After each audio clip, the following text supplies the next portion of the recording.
You're listening to Soap Dirt, the latest in television entertainment news. Hi, General Hospital fans. I have got your weekly prediction edition. We're going to talk about Drew threatening Portia and Ned. Angry and stunned. It's Belinda from Soap Dirt. If you're not following us, please click that subscribe button. We have got predictions for Ava, Ric, and Alexis, for Drew, Portia, and Curtis, for Jason, Sidwell, and Sasha, for Spinelli and Martin, and for Ned and Lois. And as always, we base these on recent episode activity and official soap spoilers. Let's dive into our very first prediction. Ava and Ric plot against Alexis. So on Friday, we had this argument scene at Bobby's Diner where Ava went over to chat with Sonny about a couple of things about their daughter, and Christina lost her mind, as she does in pretty much every scene she is in. I'm just not enjoying the way they're writing her character. And Alexis came over to intervene. Things got out of hand. And, you know, admittedly, Ava really should avoid the air that Christina breathes, but that wasn't really the point. It was more that Alexis rushed over and got in the middle of it and was ready to choke her ex-husband. And, you know, Ava's tired of Christina accusing her of murder. And she thinks that Ava is not entitled to spend time with her child because she killed Christina's baby. And Ric took issue with that because he said that was Molly's baby, which at this point, Christina's not even pretending like she was ever going to give that baby to her sister.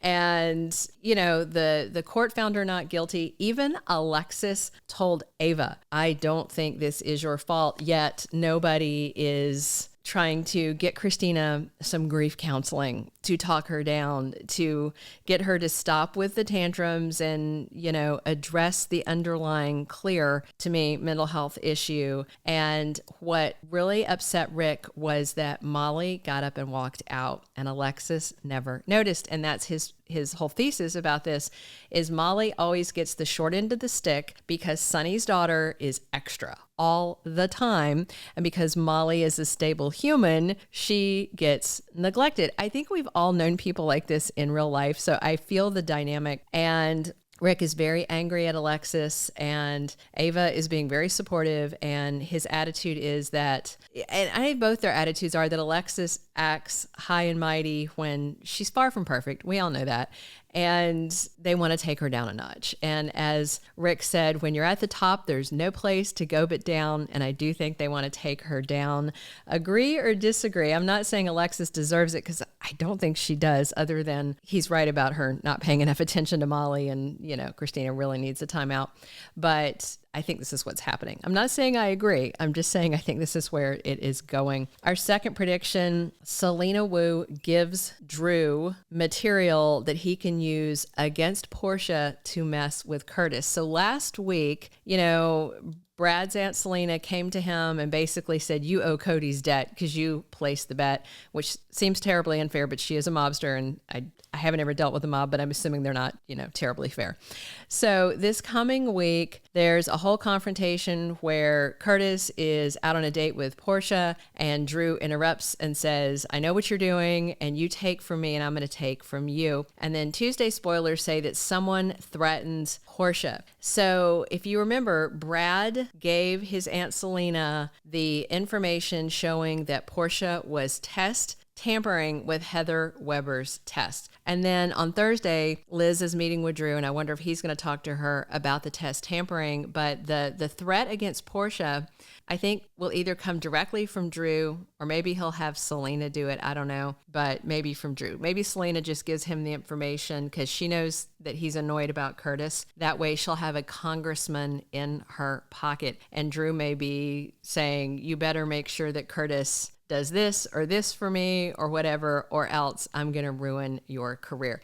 And right now, I think there's no low to which Drew will not stoop. Our third prediction, Jason is going to confront and threaten Sidwell and stake a claim on Sasha. And I wonder if it's going to make things worse. So On Friday, Sasha was raging at Sidwell at the Metrocourt restaurant, speaking truth about him being a kidnapper who had trapped her in a room with a bomb, and was telling everybody that deception shouldn't work with him. And even after all that, Natalia's thing is, well, we need, this mineral. Natalia's terrible. So, they should not be working with a kidnapper and bomber.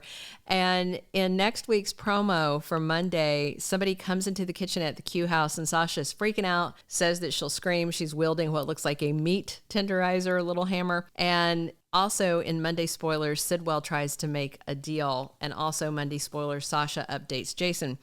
I think Sidwell's going to show up uninvited to the Quartermaines and basically try and cut a deal with Sasha to where she stops dragging his name through the mud with absolute truth. I don't know if he's going to talk her into that. I think Sasha's going to tell Jason that he came by, and then I think Sidwell is going to get a visit from Stone Cold with the same kind of comment like they will never find your body, something like that, kind of like he said to Cyrus. Our fourth prediction, Spinelli hacks Martin Gray. So on Monday, spoilers have Lulu spending time with the Jackal, and she is telling Damian Spinelli that what she's proposing is worth the risk. She's making a request. And last week, Tracy told Lulu that Martin had a very noticeable reaction when she started asking about, do you know where Valentine is? And Tracy believes that Marty is lying and he does know something. And then in Thursday spoilers, Lulu considers her next move. So I wonder if she's asking the Jackal to hack into Martin's emails and text and find out if there's anything there from Valentine. And our fifth and final prediction, Ned knew about the pregnancy, but not the in-family adoption, and that it's Geo. So Wednesday, March 5th, spoilers have Lois covering her tracks. Trying to. And on Friday, Ned disagrees with Lois. And so I'm wondering if he knew his daughter was pregnant. Maybe Lois told him, but she didn't tell BLQ that she told her dad that she was pregnant. If he does know, I don't think Ned knows that Dante's the dad or that the baby was adopted into the family. And the reason I'm making this prediction, in addition to the spoilers, is in a Soap Digest interview, Rena Sofer was asked about Lois keeping it a secret and not telling anyone what went down. And the actress said, Lois didn't tell anyone. Like she wasn't confirming, but she very specifically seemed to be pushing back against that question. So, it is possible that she told Ned and he just doesn't know that it's Geo. And if that's true, I think he's going to be quite shocked, outraged maybe. Thank you for being a loyal listener. Follow us wherever you get your podcast, because you don't want to miss the next episode. Soap Dirt is on all the major podcast platforms, including Apple Podcast, Spotify, iHeartRadio, and more.